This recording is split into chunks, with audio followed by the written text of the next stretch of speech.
இயேசு சொன்ன பகுதியில் ஊழியம் செய்ய என்ன நோக்காடு எடுக்குது?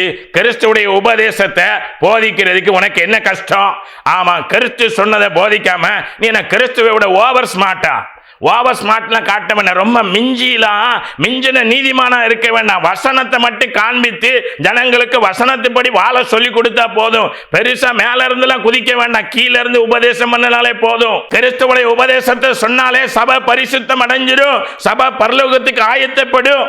ஆமா, சும்மா மட்டும் பரிசுத்தம் அடையாது, வசனத்தின்படி வாழணும். ஆமா, நமக்கு என்ன கண்ணு குருடா? நம்ம குருடா? வசனம் தெரியாதா? தமிழ்ல தானே வேத புத்தகம் இருக்கிறது. தமிழ் வேத புத்தகத்தை வைத்து நீ என்ன செய்யணும்? வசனத்தின்படி வாழ உன்னை அர்ப்பணிக்கணும். ஒவ்வொரு காரியம் செய்யும் போது இந்த காரியத்துக்கு வசனம் என்ன சொல்லுகிறதுங்கிறத பார்த்து செய்ய வேண்டும். இன்னைக்கு சகல மாய்மாலங்களை இன்னைக்கு என்ன செய்திருக்கிறோம்? சபைக்குள்ள கொண்டு வந்திருக்கிறோம். சபை எதனால தான் என்னது கல்லர் குகையாய் மாறி விட்டது. சபை இதனாலதான் கல்லர் குகையாய் மாறிவிட்டது.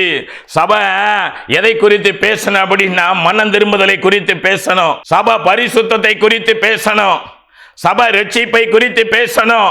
சபை கனி கொடுப்பதை குறித்து பேசணும். சபை கனியில் நிலைத்திருப்பதை குறித்து பேசணும். சபை அன்பு கூறுகிறதை குறித்து பேசணும். சபை நீடிய பொறுமையோடு இருக்கிறதை குறித்து பேசணும். சபை தேவனோடு வாழ்கிற வாழ்க்கை குறித்து பேசணும். அதை விட்டு இன்னைக்கு வாக்குத்தத்த பெருவிழா, தீர்க்க தரிசன திருவிழா, இன்னிசை, முழக்க, கச்சேரி, இப்படிப்பட்ட பல நடனமாடி தோத்தரிப்போ, இப்படிப்பட்ட பல காரியங்களை தேவன் சொல்லாதவைகளை இன்னைக்கு செய்து கிறிஸ்துடைய ஊழியத்தை, உபதேசத்தை புரட்டி மனுஷனுடைய கற்பனைகளை இன்றைக்கு உபதேசங்களாய் மாற்றி தேவனுடைய சபையை கல்லர் குகையாய் மாற்றுகிற அப்படிப்பட்ட ஊழியர்களை பார்த்து ஆண்டவர் இன்றைக்கு எச்சரிப்பு கொடுக்க, தேவ பிள்ளையே, உன்னுடைய சபையிலே வாக்குத்தத்த திருவிழாவை நடத்துகிறாயா? இது எவ்வளவு காலத்திலிருந்து நீ நடத்துகிறாய் என்பதை நீ சிந்தித்து தேவ வசனத்துக்கு மாறான ஒவ்வொன்றையும் நீ எப்படி செய்து கொண்டு எதிலே சந்தோஷப்பட்டு கொண்டிருக்கிறாய்?